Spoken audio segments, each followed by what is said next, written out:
Pierre-Yves Sancéo, bonjour. Bonjour. Vous êtes professeur en gestion des ressources humaines à Grenoble École de Management. Vous êtes membre de la chaire Mindfulness, bien-être au travail et paix économique. Vous avez beaucoup travaillé sur le sujet du pessimisme dans le monde de l'entreprise et puis de ses conséquences néfastes sur l'activité. Alors, pour bien comprendre, comment est-ce que ce pessimisme il se manifeste dans l'entreprise ?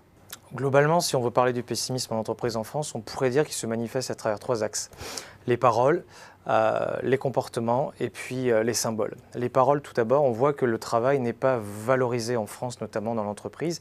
Et le travail est associé à des valeurs négatives, pénibilité, stress, et tout ça revient de façon latente. J'écoutais la radio ce matin dans ma voiture et l'animateur radio disait aux auditeurs, vous allez travailler, pauvre de vous, courage.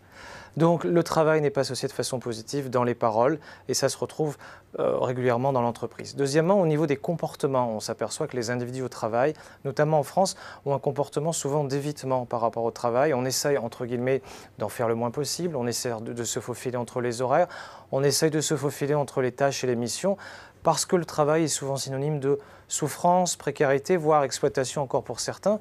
Et donc, il y a ces comportements et ces agissements. Et puis, les symboles, on s'aperçoit que symboliquement, le travail ne représente pas en France une valeur positive.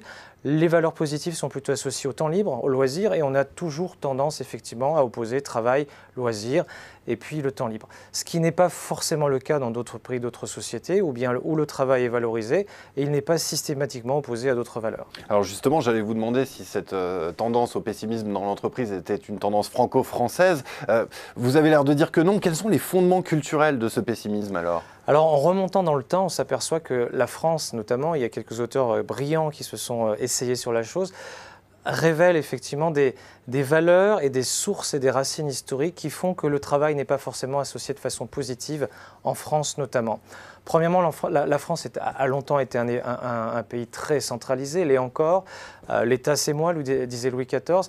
Et donc, derrière, vous avez des notions d'autorité, de hiérarchie, de discipline qui sont très fortes, que l'on retrouve aujourd'hui dans nos entreprises, et notamment en France, où c'est encore très fort, malgré la diminution des niveaux hiérarchiques. Et puis deuxièmement, on voit que la confession catholique dominante en France a longtemps associé le travail à la pénibilité, à la souffrance. Il faut gagner son pain sur la terre pour ensuite espérer quelque chose au ciel, ce qui n'est pas forcément dans toutes les cultures ou toutes les dominantes religieuses.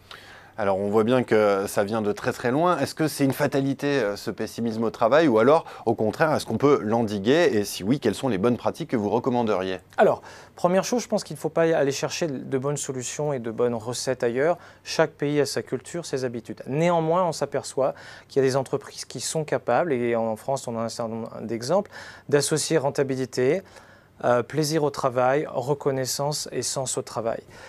C'est rare parce que dans nos inconscients collectifs, et beaucoup de managers s'en défendent et pourtant posent des actes et des paroles par rapport à ça, on est dans l'opposé et dans la contradiction.